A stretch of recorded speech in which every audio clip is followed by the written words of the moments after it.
So guys, जैसा कि हमने पिछले एपिसोड में देखा कि शियाओ ने विच को फिनिक्स एग लेने से रोक दिया क्योंकि उसे उम्मीद थी कि एशियन फिनिक्स दोबारा जिंदा हो सकती है, पर उसमें सोल मौजूद नहीं थी, इसीलिए वो लिंगर को ये एग दे सकता था। शियाओ के उस एग को लेते ही वो उस जगह से बाहर निकल चुके थे और अब उन्हें वो एशियन सिटी ढूंढनी थी जिसकी उन्होंने काफी दिनों तक तलाश की, पर वो उस तक पहुंच नहीं पाए। विच को लगने लगा था कि कोई प्राचीन सिटी मौजूद नहीं होगी, पर तभी शियाओ की बॉडी में मौजूद ब्लड रेजोनेट होने लग गया, जिससे वो उस बियान वांग एशियन सिटी पर पहुंच गए जो काफी मेजेस्टिक थी और उस पर कई सारे सुप्रीम लेवल के मैजिक सर्कल मौजूद थे, पर वहां कोई ना होने की वजह से वो पास के ही टाउन में आ गए थे जहां कई सारे पेटिशनर पहले से ही मौजूद थे। शियाओ को भी अपने दोस्त मिल गए थे। होंग्यू और शियाओ की फाइट होना स्टार्ट हो गई थी, पर थर्ड एल्डर वहां आ चुके थे जिन्होंने उन दोनों को रोक दिया। शियाओ ने उन्हें इस ट्रिप के खतरों से अवगत कराया था।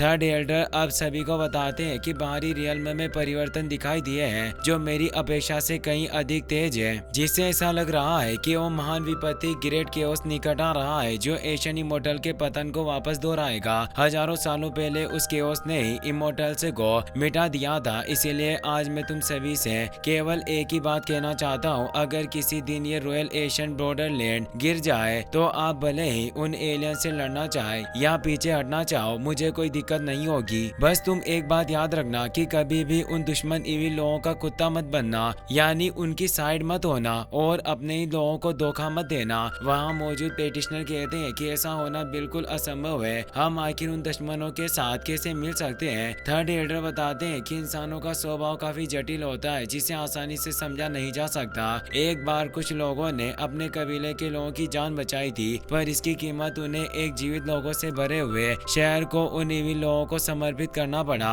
कुछ लोग चरम सीमा पर पहुंचने की तलाश में रहते हैं, इसीलिए वो धार्मिकता का परित्याग करते हुए अपनी नैतिकता से विश्वासघात करके उन इविल प्राणियों के साथ मिल गए। पर कुछ लोग अपनी निजी शिकायतों की वजह से भी दुश्मन का मोहरा बनने के लिए तैयार रहते हैं और अपने ही लोगों को मारकर उनका मांस खाते हैं। निंग चुआन शियाओ को घूर कर देख रहा होता है क्योंकि वो सिनफुल ब्लड का वंशज होता है और वो सिनफुल ब्लड के लोगों को ही इन सब वजह का कारण मानते हैं। थर्ड एल्डर बताते हैं कि मुझे उम्मीद है कि आप सभी को मेरी ये बातें याद रहेगी। युद्ध में मरना बेहतर होता है इसके बजाय उन इविल लोगों के साथ मिलने से, क्योंकि एक बार अगर तुम उनके साथ मिल गए तो अनंत काल तक पापी कहलाए जाओगे। अब तुम सभी ने वादे के अनुसार परीक्षा को पास कर लिया है, इसीलिए अब तुम मेरे साथ मेरी त्याशियन एकेडमी यानी ग्रेट हेवन गॉड एकेडमी में आ सकते हो। पर अभी हाल ही में एक white killing beast forbidden land के सील्ड एरिया में दिखाई दिया है। निंग चुआन उसे कुछ भी करके हासिल करना चाहता है क्योंकि इससे उसकी पावर काफी बढ़ जाएगी, पर जल्दी एक महान युद्ध छिड़ जाएगा। पर आप सभी को इस स्वर्ग से प्राप्त किरिन बिस्टे के अवसर को नहीं खोना चाहिए। तुम सभी अपने अपने लेवल पर उस किरिन बिस्टे की खोज कर सकते हो। अगर आप में से कोई भी उस व्हाइट एशियन किरिन को वश में कर सकता है तो मेरी एकेडमी निश्चित रूप से आपको उसके साथ कल्टिवेशन करवाने में बिल्कुल भी कसर नहीं छोड़ेगी। अब थर्ड एल्डर वहां से चले जाते हैं और एक पोर्टल को ओपन कर देते हैं जिससे सभी उस फॉरबिडन एरिया में जा सकते हैं। काओ यूशिंग शियाओ से बोलता है कि हम दोबारा मिल रहे हैं, वाकई कितना अच्छा है, अब हम चारों को साथ आगे बढ़ना चाहिए। ड्रैगन प्रिंसेस भी बोलती है कि वांग मैं भी देखना चाहता हूँ कि क्या तुम्हारे पास उस किरिन बिस्ट को वश में करने का मौका हो सकता है। विच एक पेटिशनर के साथ जा रही होती है। शियाओ से बोलता है कि क्या तुम हैंडसम ब्रदर को देखकर हमारी जीवन मरण वाली दोस्ती को भूल चुकी हो जो मुझे छोड़कर जा रही हो। विच हंसते हुए कहती है कि तुम्हें कैसी बातें कर रहे हो और वो वहाँ से चली जाती है। तभी शियाओ की नजर फेरी उचन पर भी जाती है। वो उसे कहता है कि क्या तुम हमारे साथ मिलकर काम करना चाहती हो, पर वो नहीं रुकती और आगे बढ़ने लगी। शियाओ बोलता है कि तुम्हारे उस हैंडसम फेस वाले अंकल ने मुझसे भीख मांगी थी, इसीलिए मेरा दिल भी अब नर्म हो गया है, इसीलिए मैं भी अनिच्छा से तुम्हारी देखभाल करना चाहता हूँ। पर फेरी उचन को उस पर गुस्सा आ रहा था क्योंकि शियाओ से चिढ़ा रहा था। वो उस टेलीपोर्टेशन एरिया से निकल जाती है। शियाओ अपने साथियों को बोलता है कि अब हमें भी निकलना चाहिए और अब वो भी उस जगह से निकल जाते हैं। युआन रेन डिस्ट्रिक्ट के सील्ड एरिया का सीन दिखाया जाता है जहाँ किरिन बिस्ट घूम रहा था। निंग चुआन भी वहाँ चुका है, उसके साथ सोर्ड वैली का जीनियस गु जियान यून भी होता है। वो दोनों लगातार आगे बढ़ रहे थे, पर तभी एक जायंट बॉडी उनके सामने आ जाती है जिसने उनका रास्ता रोक लिया। निंग चुआन और गु जियान यून उससे उससे फाइट नहीं करते और एक पत्थर के पीछे आकर छिप जाते हैं, क्योंकि ये एक सुप्रीम कोर्स यानी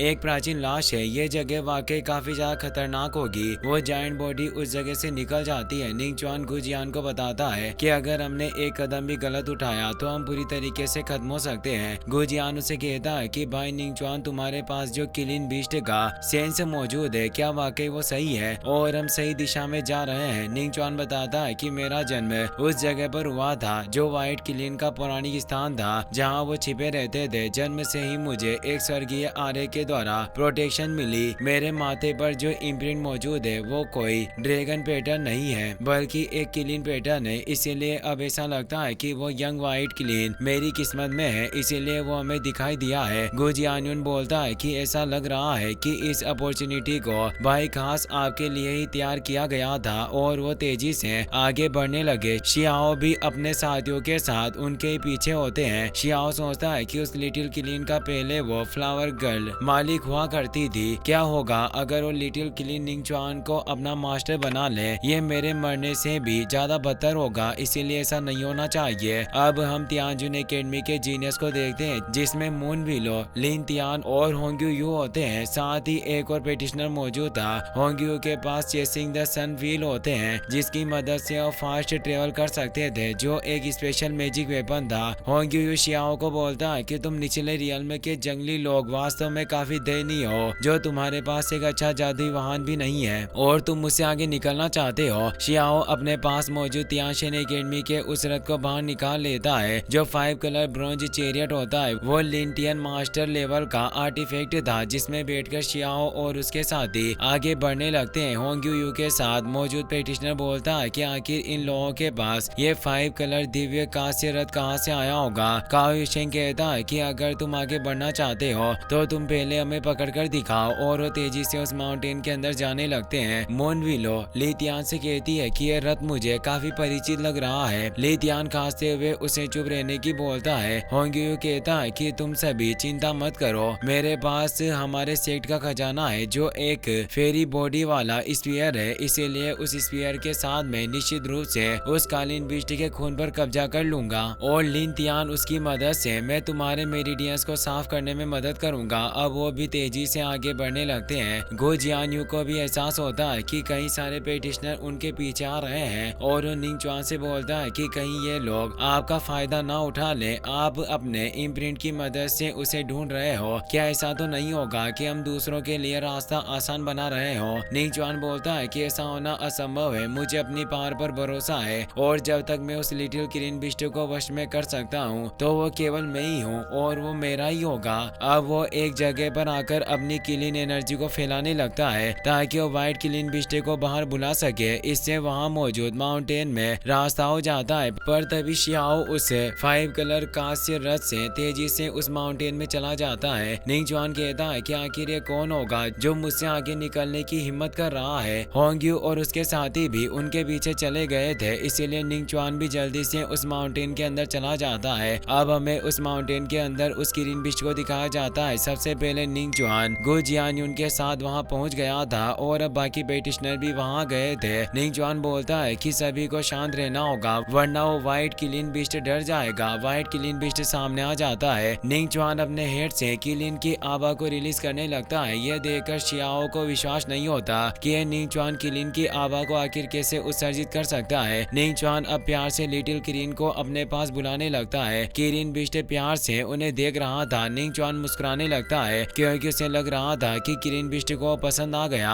और वो तेजी से उसकी तरफ आने लगता है। शियाओ कहता है कि लिटिल किलिन तुम इसके हाथों मूर्ख नहीं बन सकते। निंग चुआन काफी खुश हो रहा था कि आखिर लिटिल किलिन ने उसे चुन लिया, पर ऐसा नहीं था। लिटिल किलिन उसके पास नहीं आता बल्कि साइड से आगे निकल जाता है। निंग चुआन इससे हैरान रह जाता है। बाकी सभी पेटिशनर भी ये देखकर चौंक गए थे। वो किलिन बीस्ट पीछे धुएं में चला जाता है जहाँ एक लड़की मौजूद थी जिसे उसने चुन लिया था। निंग चुआन को यह सब असंभव लग रहा था कि उस किलिन ने उसे क्यों नहीं चुना और वो कहता है कि आखिर यहाँ कौन है। गो जियान्युन कहता है कि क्या ये एशियन एरा का कोई भी इमोर्टल बीइंग हो सकता है जो वापस से जाग उठा हो। शियाओ भी सोच रहा था कि क्या ऐसा हो सकता है कि वो फ्लावर गर्ल वापस से लौट आई हो और इस दुनिया में उसका पुनर्जन्म हुआ हो। पर जब धुआं साफ होता है तो सभी को पता चल जाता है कि वो लिटिल बनी बनी होती है। शियाओ और उसके दोस्त ये देखकर हैरान रह गए। इसी के साथ ये एपिसोड यहीं पर खत्म हो जाता है। वीडियो पसंद आई हो तो अपने दोस्तों के साथ शेयर करना और सब्सक्राइब करना ना भूलें। Thanks for watching.